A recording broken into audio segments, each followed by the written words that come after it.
টাই আহোম সাংস্কৃতিক প্ৰকল্প ডিমৌৰ আমাৰ মধুপুৰত অনুষ্ঠিত এই ঐতিহ্যমণ্ডিত সুন্দৰ চৌহদত আমি আমাৰ সাংসদ পুঁজিৰ পৰা আজি 50 লাখ টকাৰ ঘোষণা কৰি আমি ইয়াত শুভ উদ্বোধন অনুষ্ঠানতো আমাৰ আধ্যাত্মিক অনুষ্ঠানতো অংশ ল'লোঁ। সন্মানীয় স্থানীয় বিধায়ক মোৰ বন্ধু সুশান্ত বৰগোহাঁই তথা আমাৰ ইয়াৰ উদ্যোক্তাসকলৰ সৈতে ইয়াত টাই ভাষা সংস্কৃতি ইতিহাস ইত্যাদিৰ চৰ্চা হ'ব।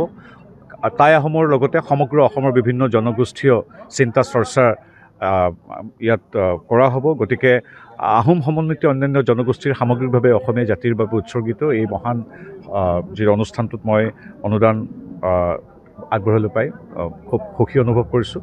আৰু কেৱল ইয়াতে নহয়, আপোনালোকক জনাবলৈ পাই সুখী হৈছোঁ এই চেগতে যে আজি আমাৰ যোৰহাট লোকসভা সমষ্টিৰ 13টা উন্নয়নমূলক প্ৰকল্পৰ আধাৰশিলাৰ উদ্বোধন অনুষ্ঠানত মই ভাগ লৈছোঁ। তাৰে 90% হ'ল মোৰ সাংসদ পুঁজিৰ পৰা দিয়া ধন। নাজিৰা সমষ্টিত আজি পুৱাৰ পৰা 5টা অনুষ্ঠানত অংশ লৈছোঁ। আজি যোৰহাট লোকসভাৰে ডিমৌ সমষ্টিত 4টা অনুষ্ঠান আছে। তাৰ ভিতৰত এটা আছে আমাৰ দেউৰী উন্নয়ন পৰিষদৰ এটা অনুষ্ঠান। আৰু ইয়াৰ পিছতেই ডিমৌৰ পৰা মই যামগৈ টিয়কতো 4টা তেনেধৰণৰ উন্নয়নমূলক প্ৰকল্প মই আধাৰশিলা স্থাপন কৰিম। ইয়াতো ডিমৌতো প্ৰত্যেকটো পঞ্চায়তৰ বাবে আমি চিন্তা চৰ্চা কৰিছোঁ।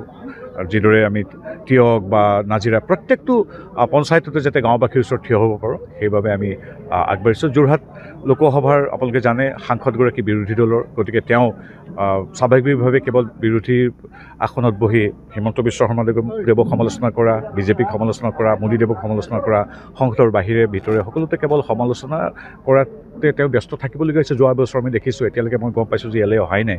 গতিকে তেওঁ তেনেকৈ ব্যস্ত থাকক, আমাৰ ভাতৃস্বৰূপ ভগৱানে ফুৰাতাই তেওঁক মংগলে ৰাখক, কুশলে ৰাখক। কিন্তু কাম কৰিবৰ বাবেতো এগৰাকী সাংসদ লাগিব। গতিকে মোদীদেৱৰ প্ৰতিনিধি হিচাপে, ডক্টৰ হিমন্ত বিশ্ব শৰ্মাদেৱৰ প্ৰতিনিধি হিচাপে এতিয়াৰ পৰা যোৰহাট লোকসভা সমষ্টিত আমাক পাব। তাৰ উদাহৰণস্বৰূপে আমি দেখিলেই আজি আমি ডিমৌবাসী ৰাইজৰ গাঁৱে ভূঞে ৰাইজৰ সৈতে কথা পাতিছোঁ, বিভিন্ন উন্নয়নমূলক প্ৰকল্পত অংশগ্ৰহণ কৰিছোঁ।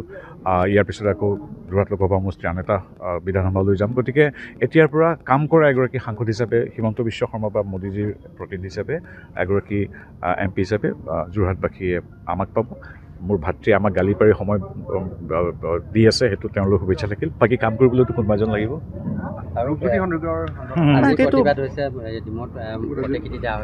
সেইবিলাক পিছৰখিনি কংগ্ৰেছে কৰি লৈ গৈছে। তাত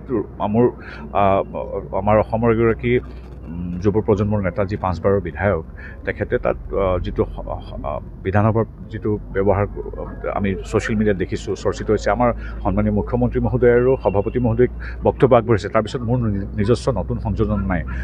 গতিকে সেই তেনেধৰণৰ কথা সংসদীয় পৰিক্ৰমাত গ্ৰহণযোগ্য নহয়। যিদৰে অখিল গগৈ প্ৰত্যেক কথাতে মানুহক ডিষ্টাৰ্ব যে কৰে সংসদত, সেইটো সংসদীয় হেৰিয়াটো নপৰে, নিয়মত নপৰে। গতিকে এইটো ৰাইজে দেখি আছে। মোৰ দলৰ সভাপতি মুখ্যমন্ত্ৰী কৈছে, গতিকে মোৰ তাত কোনো কথা নাই। এতিয়া কথাটো মানে বেলেগ ফাললৈ লৈ যাবলৈ কংগ্ৰেছে চেষ্টা কৰিছে। কংগ্ৰেছৰ কোনো ইছ্যু নাই, লাগিব লাগে ক'ত, লাগি আছে ক'ত। গতিকে তেওঁলোকৰ তেনেকৈ ব্যস্ত থাকক, আমি উন্নয়নমূলক কামবিলাকত ব্যস্ত থাকিম। যিকোনো খবৰৰ বাবে যোগাযোগ কৰক 7099017330 লগতে 7099017110 নম্বৰত।